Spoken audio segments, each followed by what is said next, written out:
Alright, doing chapter 10, part 2 right now. We're going to start with Kp, or equilibrium constant for gas phase reactions. Alright, so the main idea here is you're finding equilibrium constant for gas phase reactions in terms of pressure. So we all know PV equals nRT is the ideal gas law. So we can rearrange this to say N over V equals P over RT.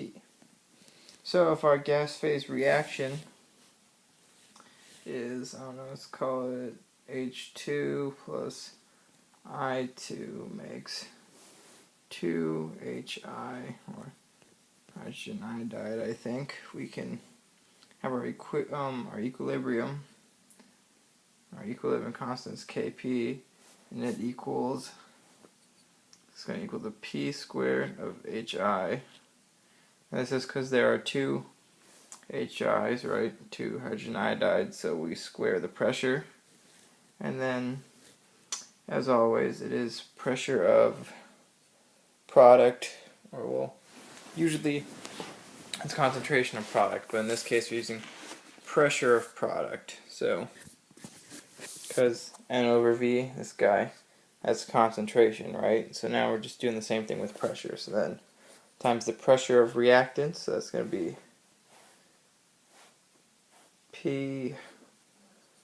PH2 times PI2. And there you have it.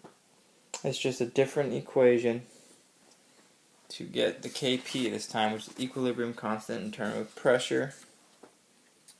So I'm not going to do an example for the last one because it is just like all the other ones you've been doing with K, Kc, but now it's using pressure instead of concentration because you have gases. Alright, so there is a relationship between Kp and Kc. So Kp, which is equilibrium constant in terms of P, equals equilibrium constant in terms of C, or concentration, times RT to the delta Ng, where delta Ng equals the change in the number of moles of gas in the balanced reaction. So N prod minus N reactants. That's just reaction. Anyways, there you have it. So this equation, I don't remember having to do much with it on the AP exam, if anything, but it will probably be on like a unit test if you are taking the course. So, kind of important, but I mean, if you know your ideal gas law pretty well and you know your equilibrium constant stuff pretty well, it's not too tricky to remember. I mean, it makes sense conceptually, but there you go. It's the takeaway. Alright, so the next section in your book, and we are almost done with chapter 10 by the way, is weak acid and weak base equilibria. So if we start with the equation of, ethanoic acid, well, I was about to write ethanoic acid. I need to write the equation. CH3COOH is ionizing water. It's H2O, and that makes CH3COO minus plus H3O plus. So in this case, our Kc, our equilibrium constant, is going to equal our Ka, and this is just like, equilibrium constant for the dissolving acid, not a huge deal, or ionizing acid, not dissolving, and so it's going to be concentration product, right, CH3COO minus times H3O plus over the concentration of reactants, so CH3COOH. Now in this case, you don't multiply it by the concentration of water because, it should be pretty self-explanatory. It's going to be, it's just water, right? Normally you're measuring the concentration of the whole solution, but there's assumed to be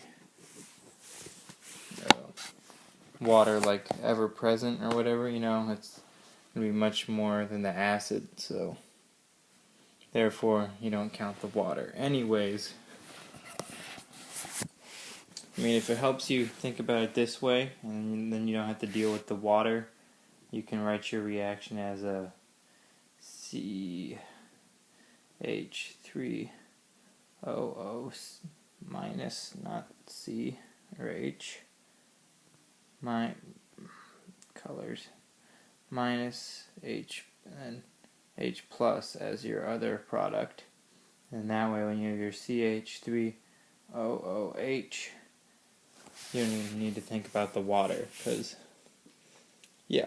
And then it works the same with the KB, or weak base. You just take your base, and obviously instead of H plus or H3O plus, it's going to have a hydroxide ion instead.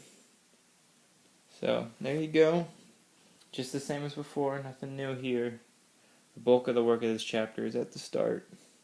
Alright, so we're going to talk about something about complex ion formation, or complexes. And so this is when a metal combines with anions to make a ligand bond or a complex ion. So I had one question on the AP that covered this, one or two, so it is kind of a good thing to know. I don't think it's not too hard either. Most of the standard questions they'll ask will be about standard ones. So you get 1 copper 2 plus and you get 4 NH3. And so the general rule of thumb for these is that the metal cation will bond with double its charge. So in this case, we see Cu and then parentheses NH3, 4, and still 2 plus, right? Because NH3 doesn't have any charge. But this could also easily happen with like an NH4 plus or NH2 minus, and then it will change the charge. So you got to keep an eye out for that. Keep watch. But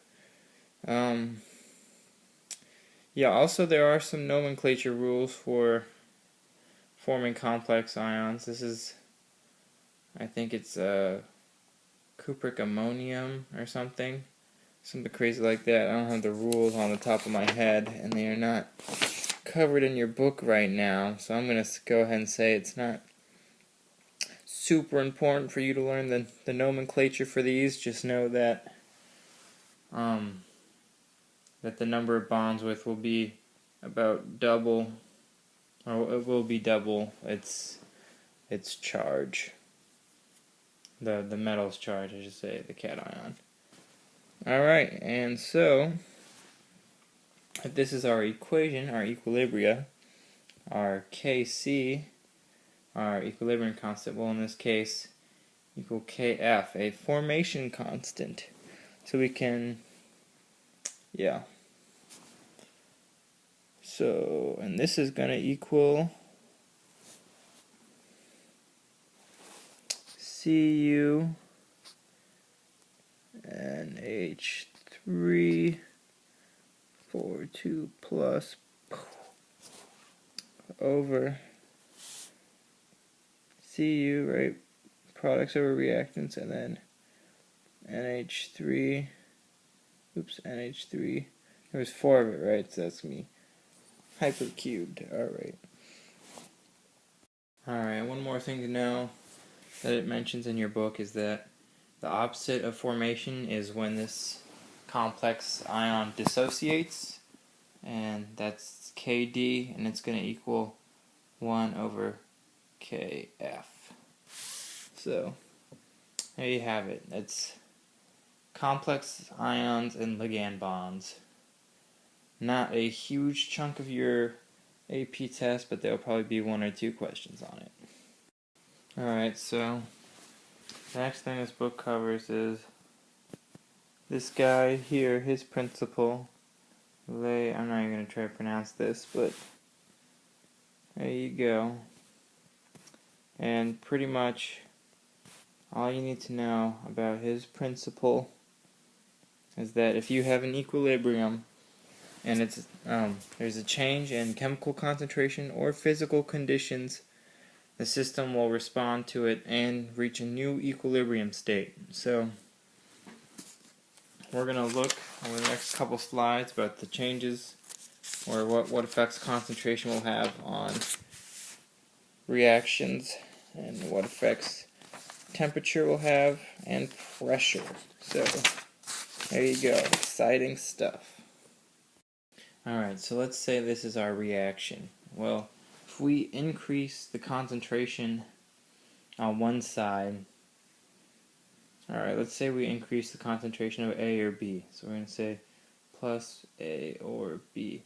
This will shift the reaction to the right. I think I've talked about this a little bit in previous videos, but now it's in our book, so we're going to cover it. So that means big shift to C, little bit to A or B. So what's going to happen is, because the concentration goes up on this side, the system wants to equal out, so it will start making a lot more C.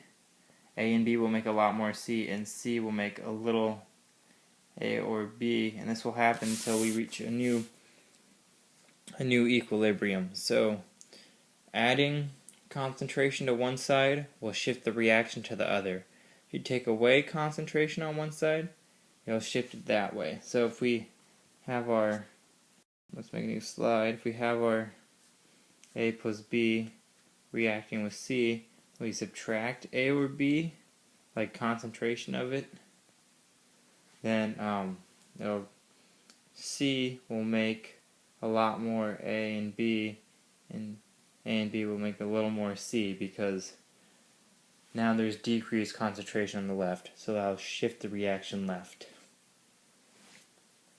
Alright, so pretty much increasing concentration will make the reaction go to the opposite side that you increased on, and decreasing concentration will make the side you decreased, the reaction will shift that way. Alright, so this is the changing pressure on gaseous reactions. Now if you remember, delta Ng is the change of moles in the reaction, so it's N prod minus N reactants.